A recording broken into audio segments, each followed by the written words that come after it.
Hi guys, it's Wednesday and time for classic rock. Today we're going to look at a musician who's been around since the mid 60s. It's hard to describe some of his music. We're going to call him rock for the most part, but then we're going to look at the music of Frank Zappa. Now, I think the first time I ever saw Zappa or anything to do with him, he was actually pitching a commercial. And it was in a magazine. I'm just going to show you a picture from it. Here he is for Hangstrom Guitars, and basically he's endorsing it. And I never saw much of this after. This was back, I'm going to say, mid to late 60s when he started doing this. He was recognizable enough that we knew who he was, but at this point I hadn't heard any of his music. Now, back in the early 70s, I lived just outside of Kingston, Ontario, and we had a radio station there called CKLC. And some of you from the area might remember it. And there was a show on every night, I believe it was called Undercurrent. And if I'm correct, it was hosted by a guy named Gary Parr.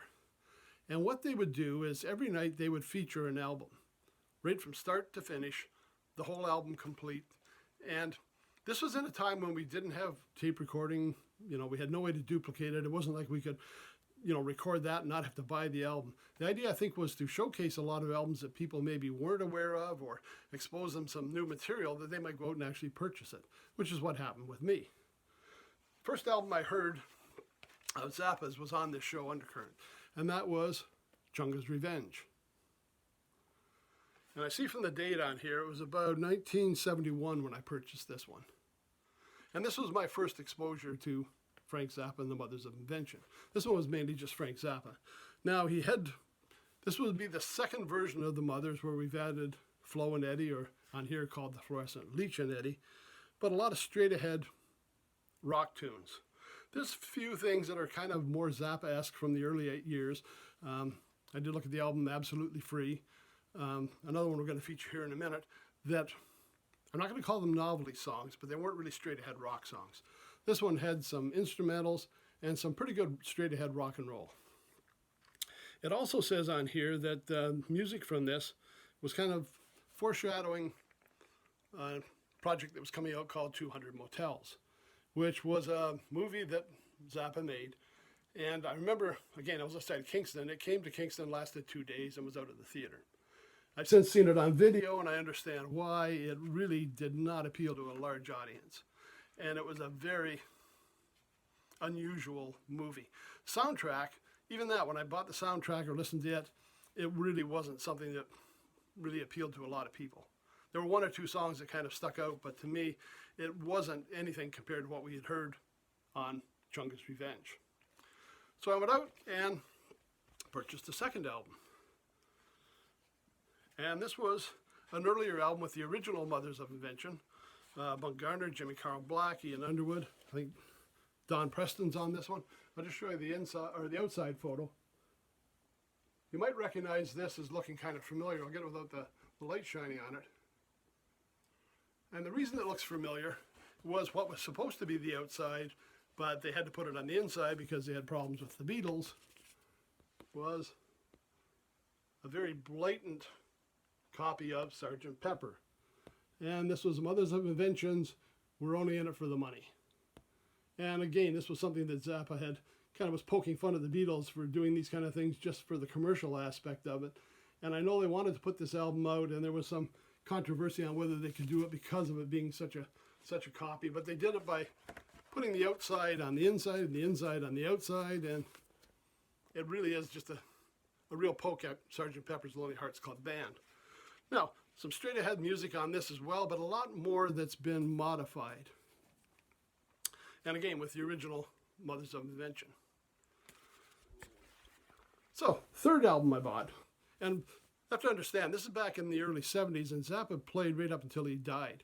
And he has such a vast catalog, it's hard to cover everything. I know I have a pile of albums, I've got CDs. I'm just trying to pick out the first three that were my exposure into the world of Zappa and the Mothers of Invention.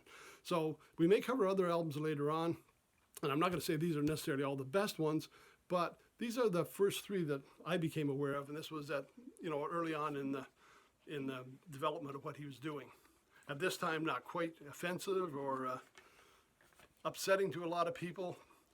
Later on, you'll find some of the albums have to be a little more selective on, you know, where you're playing them or who's listening to them, because he did have no filter.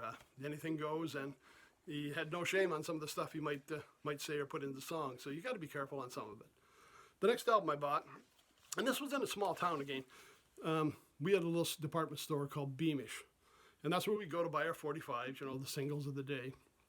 And they had about 2 racks of albums, and I don't know who supplied them, but surprisingly, in this little small town with a handful of albums out for sale, they had another Mothers of Invention one, and my third album, Mothers of Invention, Weasels Rip My Flesh, with one of the iconic Zappa photos on the back. Again, pretty much the same original Mothers of Invention band. We got Ian Underwood, Bunk Garner, Roy Estrada, Jimmy Carl Black, Don Preston on the keyboards. Sugarcane Harris makes an appearance on here. And it's a mix of instrumentals and vocals. And some live performances in here as well. Now, a lot of times Frank would also take live performances, record them in concert, go back to the studio, and then modify them in the studio. So sometimes the live ones are not true live, but they started out as a live recording that was modified. And these, for me, kind of covered 3 different aspects of how the band was formed. We've got the early Mothers. We've got Zappa performing on his own. And this would have come out well after Hot Rats, so that was another one of his solo albums. And then as the Mothers got a little edgier and got a little more into the rock as opposed to what they were doing on Absolutely Free or We're Only In It For The Money, we get the Weasels Rip My Flesh. Now that was back early 70s. The last Zappa album I bought was probably one of the last he did before he passed away. And that was, there we go, the Ensemble Modern with Yellow Shark. So I'd followed him for a lot of years, a lot of different styles, a lot of different ways of approaching the music, a lot of great guitar work. Certainly somebody to take a look at. Most people, if you know of him, you already know what I'm talking about. If you haven't had a chance to check him out, he's on the streaming platforms. He's on YouTube. Excuse me. And just take a look at some of the early and some of the more recent Zappa works. Okay, thanks for stopping by. Friday, we're in the Beyond Zone, and something that I think a lot of you may not be aware of, but somebody worth checking out. We'll see you then. Have a good rest of the week, and we'll talk to you on Friday.